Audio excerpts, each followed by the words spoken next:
There was a document called the 2020 Vision, the Education Roadmap.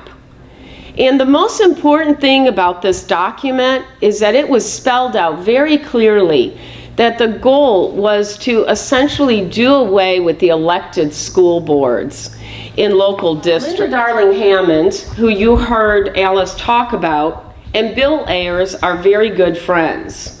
Bill Ayers is, of course, a radical. These are some of his quotes. "Kill the rich people. Bring the revolution home. Kill your parents."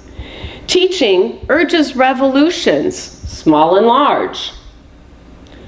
Education is the motor force of revolution.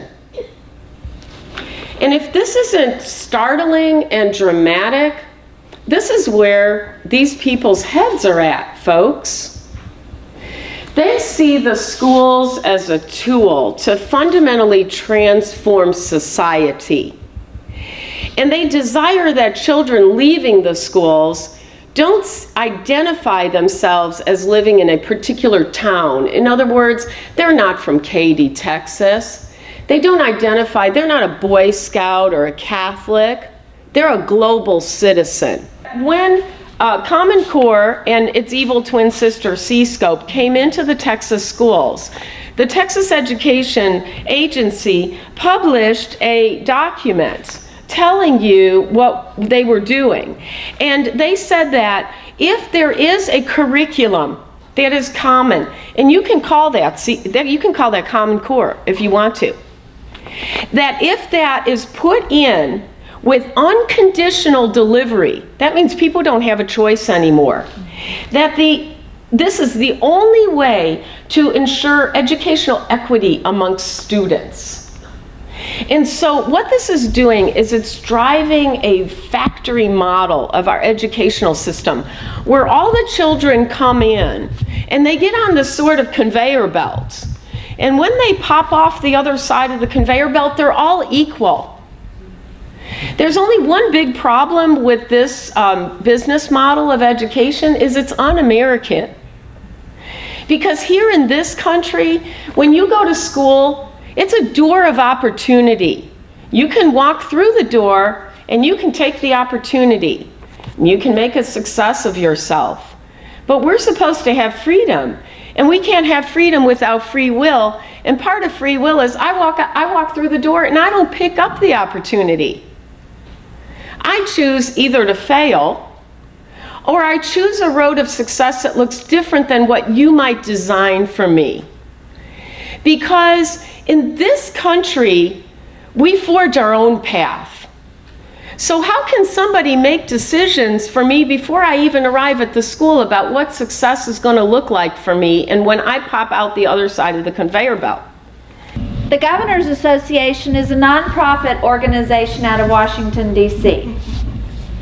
It's not state-led.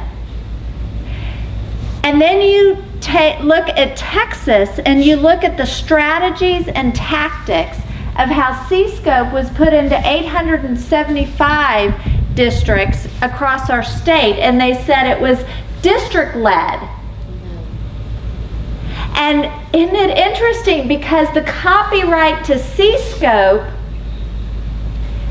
is owned by the 20 education service centers whose directors formed a nonprofit organization that owns the copyright. And because of the hard work of a lot of the people in this room, C-Scope has had to rebrand itself.